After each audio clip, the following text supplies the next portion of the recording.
పిల్లల బాల్యం బంగారు బాల్యం అని కురిచేడు సర్పంచ్ కేసనపల్లి కృష్ణయ్య అన్నారు.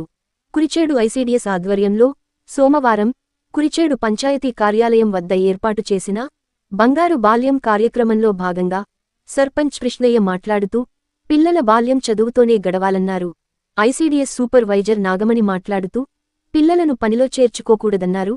బాల్య వివాహాలను అధిగమించాలని, ఆడపిల్లల అక్రమ రవాణాను అరికట్టాలన్నారు. పిల్లలను బడి బాట పట్టించాలని, బడిబయట ఉన్న పిల్లలను గుర్తించి బడిలో చేర్చాలన్నారు. అలాగే కురిచేడు ఉర్దూ పాఠశాలలో ఐసీడీఎస్ వారి ఆధ్వర్యంలోనే జరిగిన కార్యక్రమంలో పాల్గొన్న మండల విద్యాశాఖాధికారులు వస్త్రం నాయక్ సుబ్బారావులు మాట్లాడుతూ చిన్నారులకు బంగారు భవిష్యత్తు ఏర్పడాలంటే తల్లిదండ్రులు, ఉపాధ్యాయులతో పాటు సమాజంలోని వారందరూ కలసికట్టుగా కృషి చేయాలన్నారు. ఈ సందర్భంగా చిన్నారులకు వ్యాసరచన పోటీలు నిర్వహించి బహుమతులు అందజేశారు.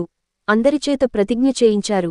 ఈ కార్యక్రమంలో కురిచేడు పంచాయతీ కార్యదర్శి చాంద్వి, అంగన్వాడీ సిబ్బంది, పాఠశాల ఉపాధ్యాయులు తదితరులు పాల్గొన్నారు.